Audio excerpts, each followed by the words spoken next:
Hi, welcome to video number 8. In this video, I put the question to you. When you're not happy with your life, what are you going to change? Are you going to change your circumstances or are you going to change your mind? You might end up changing a bit of both, but what's it going to be? Your mind or your circumstances? Okay, last video I showed you a simple technique of breathing and counting to help calm you down and clear your mind. It's important to get in that state because until you get there, you can't do much that's useful. In a previous video, I think it was number 5, I tried to convince you that everything is connected. You know, what you think largely determines how you feel, it determines what you do, and it affects your circumstances, which of course come back and affect how you feel and how you think. However, I accept that most people consciously do not understand hardly anything at all about what happens inside. It's sort of like their mind and their emotions are all just like a black box. So until you made a really big effort and put some time and energy into it, you just don't understand how it works. So we'll keep things real simple. Circumstances, the outside part, and your mind, inside part. All right, let's start with a typical situation. Client comes to me because they're seriously unhappy with their life. You know, something's gone wrong. Things are out of control. They're not getting what they expect. They might be feeling anxious. They might be feeling angry. They might be sad. They might be depressed. They might be confused. But whatever it is, life's not working for them. Okay, what do I do? Well, usually the first thing is I get them to tell me their story. A good starting point is your life was okay and things were working for you up until now, something happened and it was no longer working for you. You were no longer okay. Okay, so that's a good starting point. Now, what happened then to make you no longer okay? All right, that's usually enough to get them talking and they will start telling me.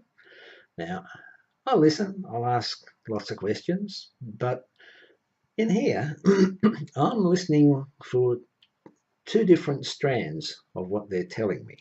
Okay, one strand, what I'm listening to, is any kind of hints on what's happening in their mind, their inside part. Who do they think they are? What were they trying to do? How did they understand the world? You know, did they have any plans, expectations? You know, any of that kind of stuff that would be the inside part. You know, who they are and their expectations. The second strand I'm listening for is the outside part. What happened in their circumstances? And probably the key thing there is what happened in their relationships with others. Now, it's probably a cliche, but from where I sit playing therapist, relationships are hugely important. They are usually the thing that underlies people's problems, usually.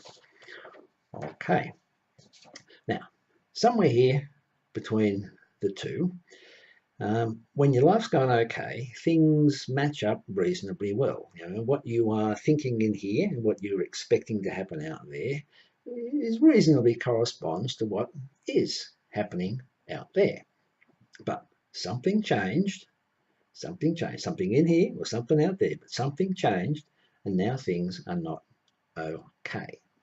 All right, now, so let's go to most basic principle here, and it's very simple. If you, me, and anybody is going to feel okay about themselves and their life, they've got to have some degree of confidence that they understand how their world works. They can reasonably predict what's going to happen next, and maybe they've got some element of control in their circumstances. So in other words, what's happening in here, in my thoughts and emotions, corresponds reasonably okay to my physical circumstances, my relationships that are happening out there. Okay, if you're unhappy, the correspondence is broken, you're not getting what you want. To feel okay again, you have to get these things back into sync. Now, what are you going to change? Can you physically go and change your circumstances? Do you need to change your mind, how you think about it?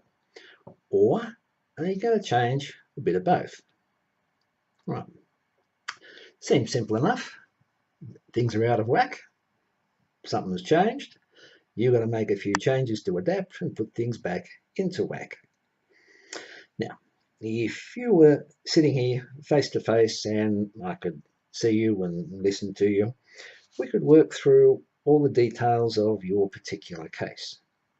I would absolutely, certainly do something to calm you down, like the first video for the healing session, probably, but maybe some other exercise. But step one, got to calm you down, give you a clear head so you can see things a bit better. I can teach you new ways of thinking, like new ways of thinking about yourself, new ways of thinking about the situation, the other person, the communication pattern, new ways of thinking about whatever's going on. And I might teach you a few new tricks on how to behave differently, how to communicate differently, how to do something differently so that you can start getting what you want. Now, you're not here, so the best you're going to get is I can make a few explanations and a few suggestions, and hopefully we can focus a bit on what happens in here in your mind so that you can start thinking about how you think and maybe what you want to change. All right, so what happens inside this black box, your mind, your feelings, that inside part of you? What happens? All right, start with when you're born. You come with a built-in set of ideas on who you are, what you want, what you don't want, and there's some kind of a life plan in there already. Now, if you don't quite go with my theory on this, just think of it as your personality. Everybody's got one, and it's different, it's unique, it's them. And if you've been a parent or a grandparent or whatever, and you get exposure to little kids, you will see that kids are not kids. They are different right from the word go. And this is their personality. Now, add to that personality some kind of a memory of everything that happens to you in this life. Now, you might want to argue about, yeah, but I don't remember. All right, you don't consciously remember and you can't dig it up when you want to necessarily, but everything that happens to you leaves some kind of an imprint, an impression, a memory. It's in there somewhere. And under the right circumstances, it will pop out. Now, if you like, you can go through and analyse all the different broad influences in your life, and you can see how each of them added something to this memory, this who I am, my inside world.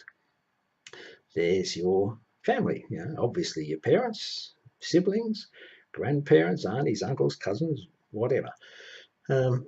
Clearly, the ones that have the most to do with you have the biggest impact, and that's usually your parents, then your siblings, and your grandparents. Your education, what schools did you go to? Did you have tutors?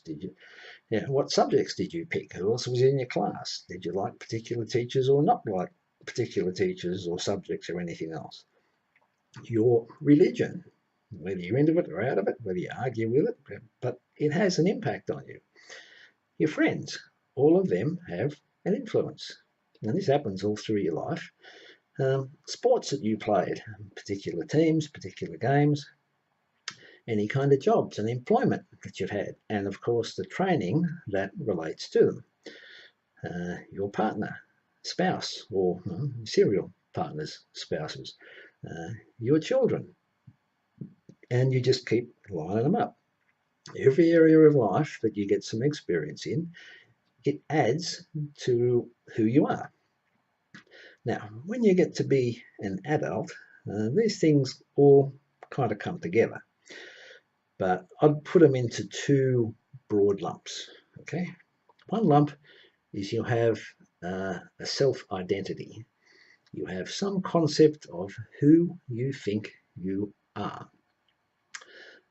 If you like, you can make a list of your personal characteristics, your interests, your abilities, all those things that describe you. You can include emotions in there, whether you're chronically happy, sad, mental abilities, whether you're smart, dumb, at particular things. You can make lots of lists and it's all good fun. But somewhere in there, there is this, who am I? And there are good bits, maybe not so good bits. Right? That's your self-identity. Second big part is you have a map of the world. Now, I pinched the phrase from neuro-linguistic programming and NLP, but the idea is good.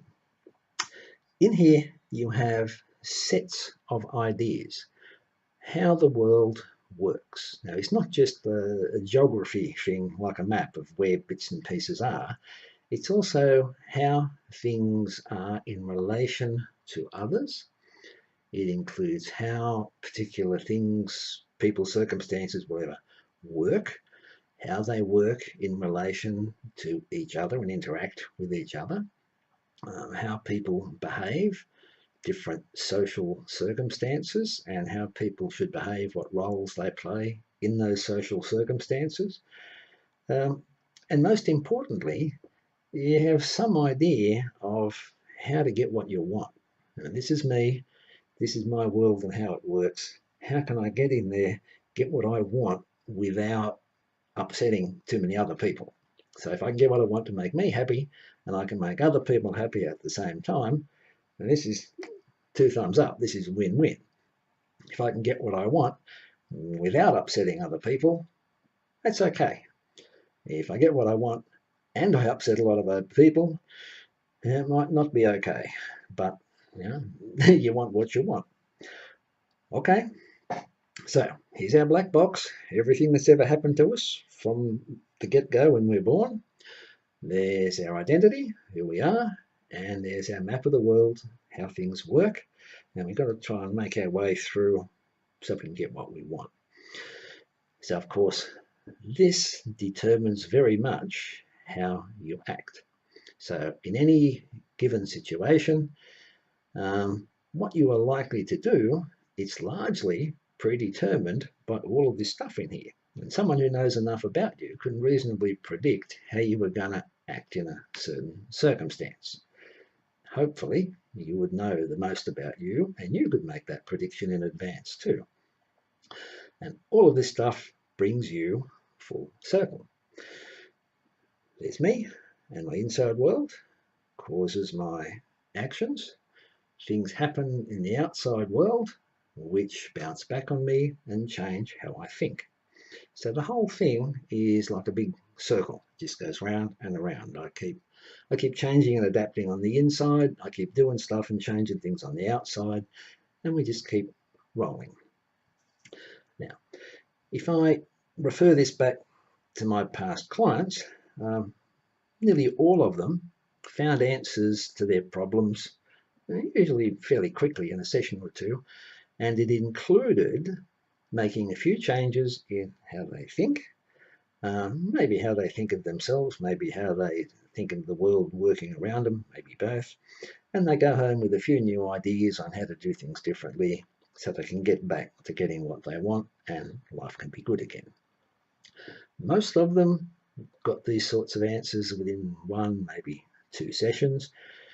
Occasionally, there'd be someone in need more sessions, and the extreme, occasionally, I would have to spend hours going through them, working through all their different personal histories, helping them to figure out what they learned from each of their different experiences and how it influences their current behaviours now, and maybe how they're going to change it. Now, you're probably asking, okay, is that relevant to me? I'm saying, yeah, it's relevant to you. The moral is you don't have to know everything about you, although clearly the more you know, the better. You do have to know enough. You have to know enough about the relevant bits that relate to your current problem, and you have to be able to change them enough so that you can function better and your problem is dealt with satisfactorily. Sounds simple. With a bit of practice and expert guidance or whatever, you can zero in on these little bits that are critical, and you can make the efficient changes, and you can then get on with leading a happy life. Okay, that's the idea of therapy. That should be the goal of most therapists, to help you find that bit and make those adjustments as soon as possible. Now, I'm guessing if you're watching this, you're a bit of a DIY therapist, or you're a real demon for personal development, and good on you. So am I. To some extent, everybody has to be a little bit that way. Now, can I suggest a broad plan for your self-improvement? I'll give you 3 broad things.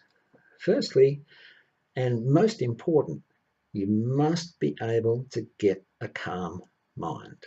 Okay, you cannot get good insights, you can't make good decisions when you're emotionally upset and you're mentally confused.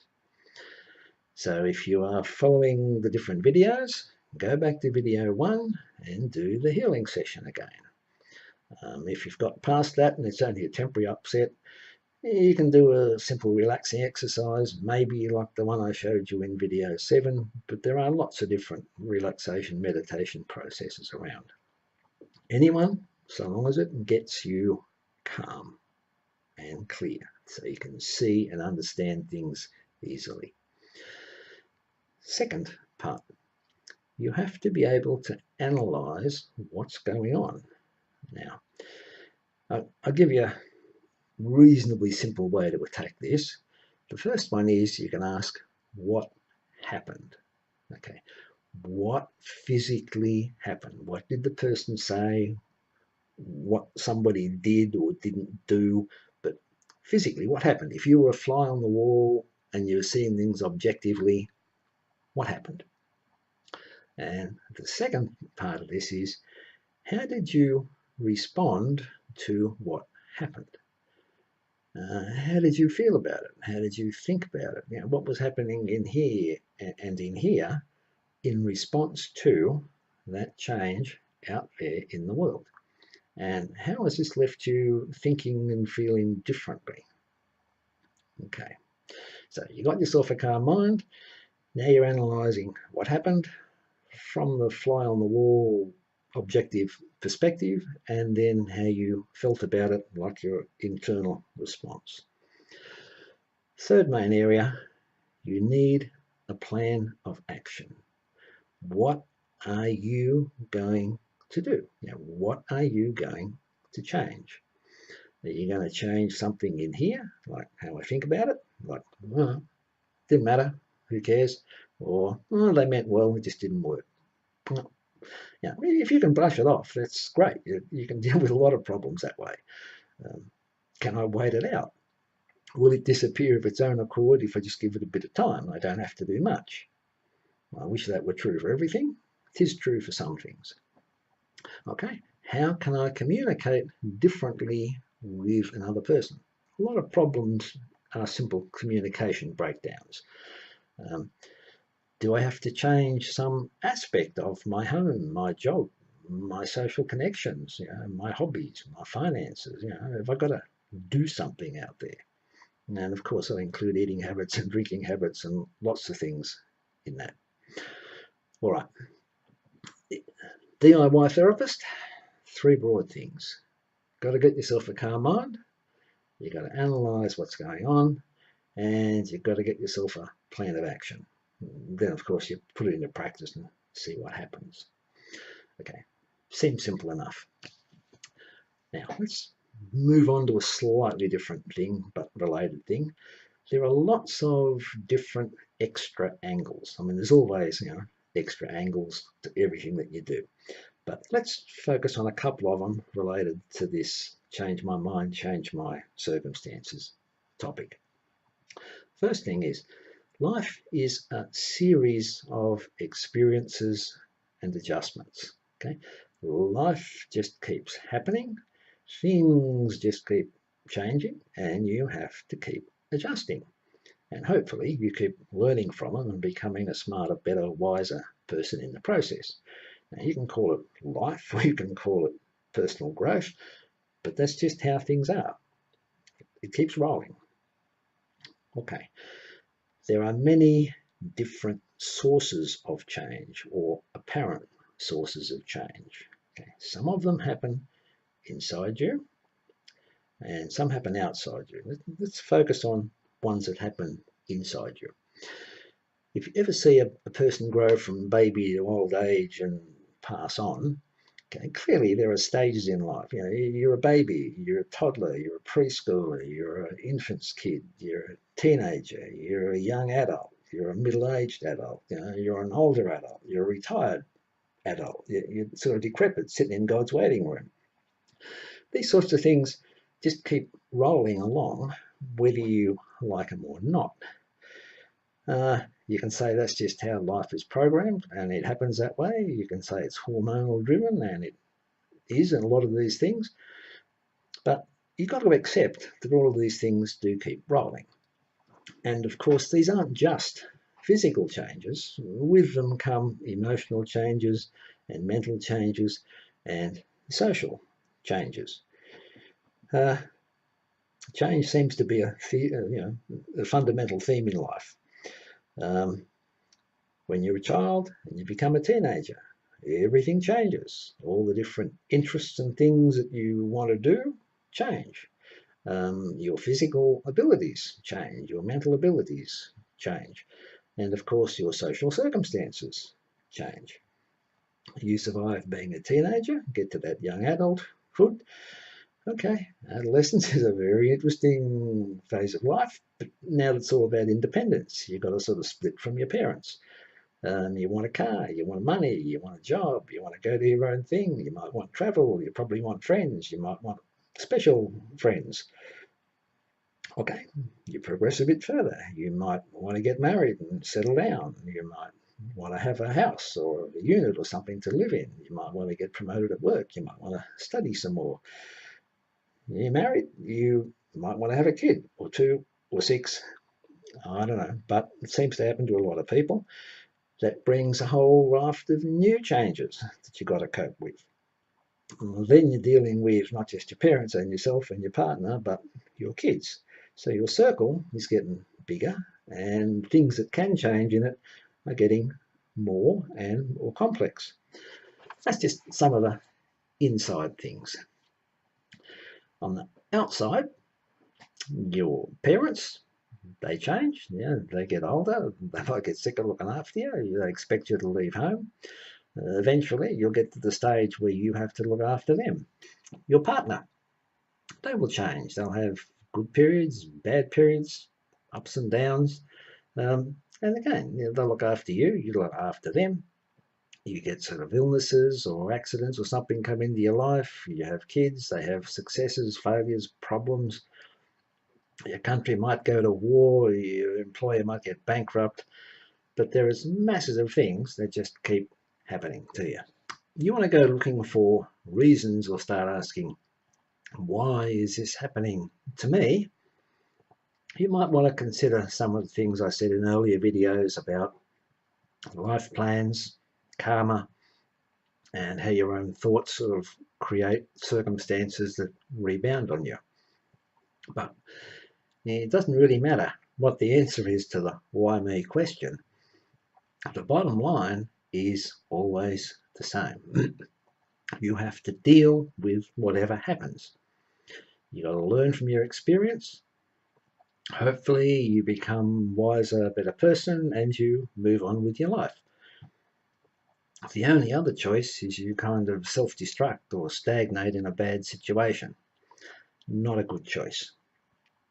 Always the wise choice is you have to keep moving. Learn what you can, adapt, move on. All right, another idea. Everything is more complex than you think because it comes as a package deal. And this is something that people find very hard to come to grips with. But everything comes as a package deal.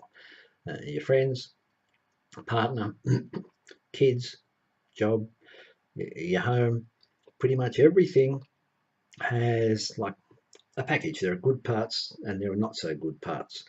Hopefully there's a lot more good than bad and you can live with the bad bits. And things often come with strings attached. So you might think it's great to have a pet, but you're going to get vet bills and food bills, and you've got to go out in the cold and walk them, and you've got to bath them and look after them.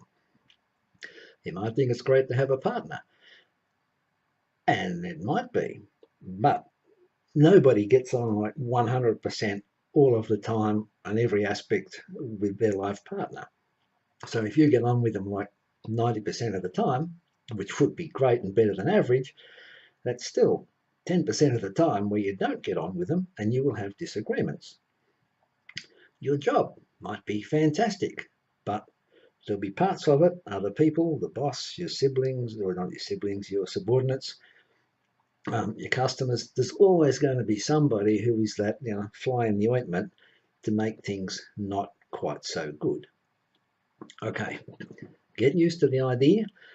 Everything fits into this package deal kind of concept, and ultimately you take the package or you leave it. All right, and of course they keep changing too, which doesn't help much. All right, now there are lots of different personal change technologies out there. I've tried heaps of them. There are new ones cropping up all the time, or at least new labels and new presenters. I'm not sure that anything is ever genuinely new, but certainly new to you. I expect you've tried lots of them already, which is why you're watching this video.